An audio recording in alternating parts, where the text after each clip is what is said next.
Welcome you to this special press briefing by Secretary Shri P. Kumaran, Secretary East, on the ongoing state visit of the President of Paraguay to India.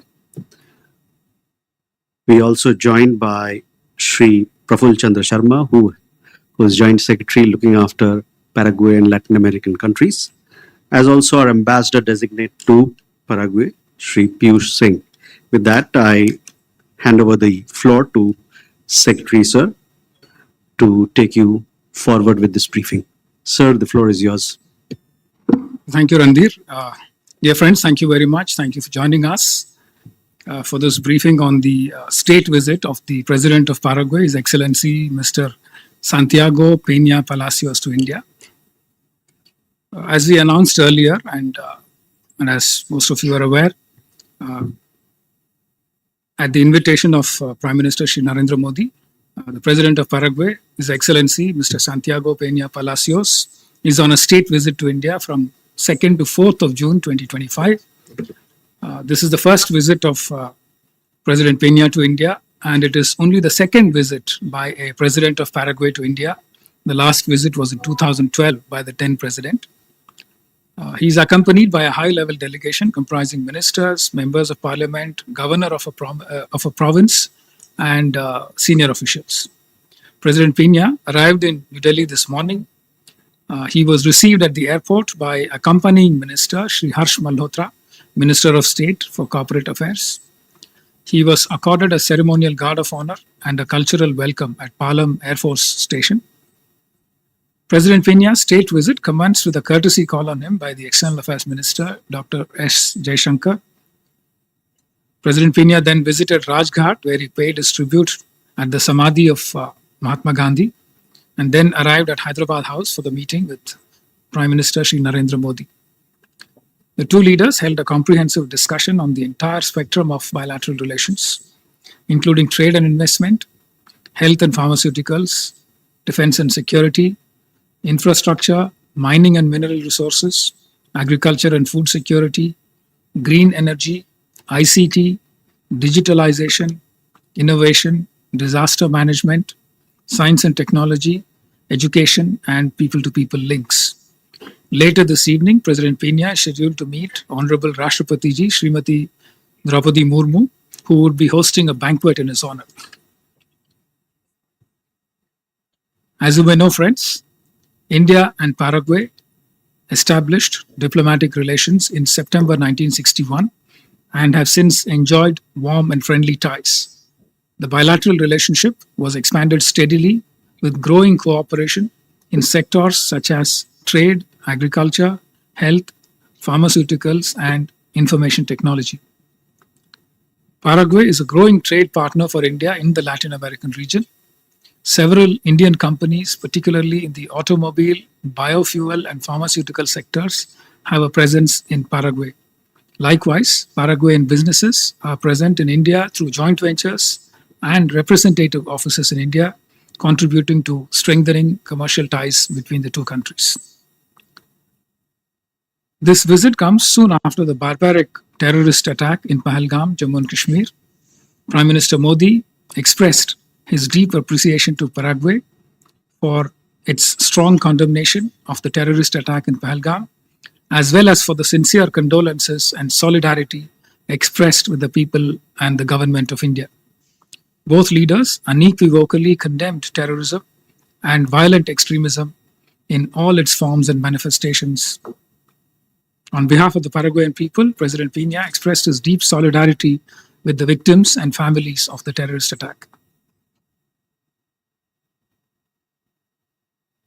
The two sides welcomed the establishment of a joint commission mechanism at the secretary/vice ministerial level. The JCM will serve as a key platform to review and advance cooperation in priority areas of mutual interest. Recognizing India's growing global economic role, President Peña expressed keen interest in attracting Indian investments to Paraguay. He engaged with prominent Indian business leaders in Delhi. He is scheduled to travel tomorrow to Mumbai and interact with top Indian business leaders and companies. The Indian side would be looking to collaborate with Paraguayan counterparts in a number of areas, including health and pharmaceuticals, defense, infrastructure, agriculture, renewable energy, and mining. In Mumbai, the Honorable Governor and the Honorable Chief Minister of Maharashtra are expected to call on the President of Paraguay. Trade is an important pillar of our relationship with Paraguay. Both sides wish to strengthen and expand existing trade links under the India-Mercosur Preferential Trade Agreement. We will explore holding technical talks on the India-Mercosur PTA to enhance market access and boost bilateral and inter-regional trade. The two sides also agreed to strengthen cooperation in the space sector, including collaboration in launch services, space applications, satellite manufacturing, and capacity building between the respective space ecosystems. Dear friends, as you know, agriculture is one of the most important sectors for both the economies. Recognizing its importance, we both have agreed to work out an institutional mechanism under a memorandum of understanding aimed at strengthening collaboration in mutually beneficial areas of agriculture and animal farming. We also discussed enhancing cooperation in higher education and exploring collaboration in areas such as curriculum development, teacher capacity building, infrastructure support, and digital education initiatives tailored to Paraguay's interests. India's strength in traditional medicine is well known. Both countries agreed to cooperate in promoting integrative traditional medicine, homeopathy, and yoga. We also agreed to work towards official recognition of Ayurvedic Pharmacopoeia of India and the Indian Pharmacopoeia in Paraguay. Let me also share with you the cooperation we have in renewable energy. India's role in Paraguay through the International Solar Alliance, particularly NTPC's work as project management consultant for the 500 megawatt solar park project since 2021, remains significant. Paraguay is a founding member of the Global Biofuel Alliance. Both sides work to collaborate on biofuels and green hydrogen across the entire value chain, including joint projects, technology transfer, and standards harmonization. India also offered technical consultancy services to Paraguay in the oil and gas sector for mutual benefit. India and Paraguay have worked closely together in multilateral forums, including the United Nations, and maintained close convergence on issues of global importance. During today's meeting between Prime Minister Modi and President Peña, both countries expressed their willingness to continue working together on matters of common interest in various multilateral organizations, including the United Nations. India sought the support of Paraguay for India's candidature for a UN Security Council non-permanent seat for the period 2028-29. To conclude, President Peña's visit is expected to, number one, enhance high-level bilateral political engagement, and number two, strengthen trade, commerce, and investments, and also unlock new avenues of strategic collaboration in critical minerals, space technology, artificial intelligence, and other emerging domains, while providing a strong impetus to trade and investment relations. President Peña invited Prime Minister to visit Paraguay, and PM has accepted the invitation. We will work on the possibilities of a visit at an early, mutually convenient date. Thank you very much. We now open the floor for questions. Uma? So I'm Uma Siddiqui from Strat News Global. I have two questions. One, did the two sides talk about the accession of India to Inter-American Development Bank?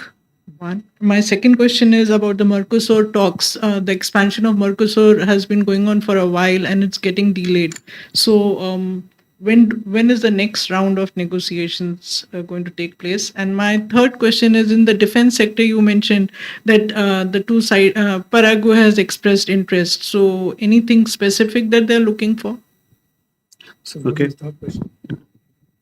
Siddharth, Sir, can you just repeat the third part, please? the defense sector. Okay, what sort of interest?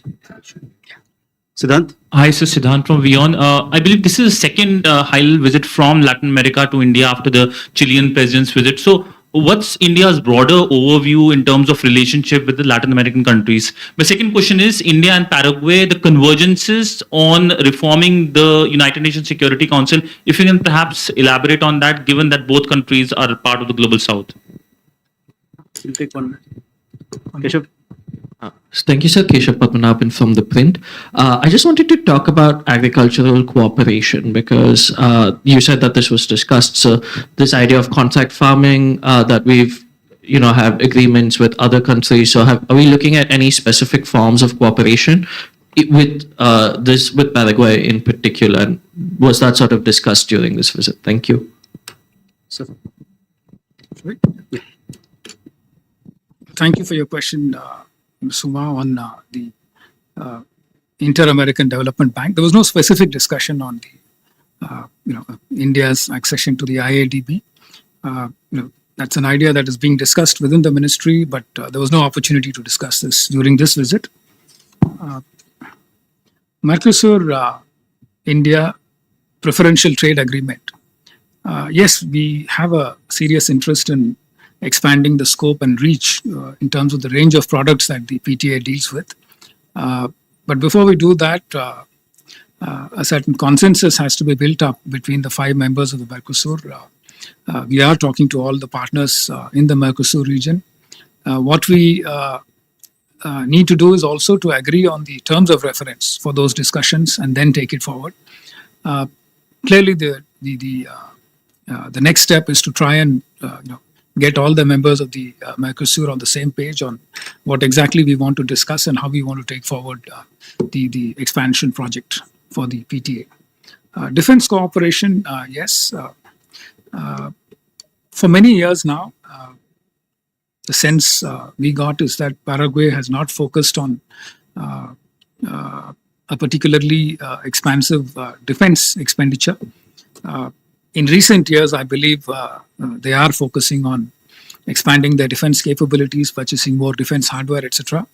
The general sense we get, from Paraguay and also other South American partners is that they live in a neighborhood that is very different from ours, and therefore their priority accorded to defense has been very, very different from the kind of priority we would accord. But Paraguay has several large inland waterways, and it also touches several other South American countries. So they are talking about enhancing their capabilities, particularly for law enforcement, to try and deal with transnational crimes, narcotic smuggling, people smuggling, etc. So that seems to be their logic driving their acquisition of defense hardware, mainly law enforcement. On Siddhant's question about Latin America in general, the overall logic driving our expansion of footprint in Latin America in terms of opportunities for trade and investment is that the region seems to have received less attention in the past, and it's a huge opportunity. There are many areas where Latin American countries have shown interest in working with us. I did list out a number of them in my opening remarks. The president of Paraguay himself identified expansion of trade and investment. Paraguay has mineral resources, including some critical minerals, uranium and lithium. They are a large agricultural country. Apparently 40% of their land is forests. 12% of their GDP comes from agriculture. They have huge reserves of fresh water, given that most of their borders are on the basis of rivers. They produce hydroelectricity much more than what they require. About 50% of that is exported apparently to Brazil and Argentina. And the president highlighted during his talks today with our Prime Minister that they produce food for 10 times their population. Their population is about 7 million, but they produce more food than what 70 million people would require, and therefore they are a big food exporting country. We do buy soybean oil from them, and they are also willing to work with us on any other agricultural product that we would like to buy from them or partner with them for. In terms of broader areas that are of interest in Latin America as a whole. We talk about our IT strengths. A number of South American countries are eager to partner with us to take advantage of our strengths in IT, digitalization and innovation. Our India Stack products, UPI, UID, and so on. There is a lot of interest. One of the points that was discussed today in our talks was the agri-stack. As a large agricultural country, the use of digital platforms to make agriculture more efficient, try and generate data that can be used to drive decision making is of great interest to the Paraguayan side. Disaster management is another area where we are willing to partner with them. Science and technology, education, and of course, people-to-people links. Paraguay prides itself on its civilizational heritage. The Prime Minister had a chance to talk to the President about this, and President Peña, of course, says that India is a big priority for him because he admires India's civilization and would like to have stronger links in terms of people-to-people links with India during the course of his presidency. UNSC reform. Paraguay very strongly supports UN Security Council reform and indeed reform of other multilateral institutions, including financial institutions. They feel that India is a very deserving country when it comes to the kind of reform that we are working for and we expect to drive. So they are very happy to work with us in any possible way to push for reform in a way that reflects the realities of the 21st century. Agricultural cooperation, I just mentioned, that's broadly the set of issues that pushes us forward on agricultural cooperation. Do we have more questions? Yes, Okay.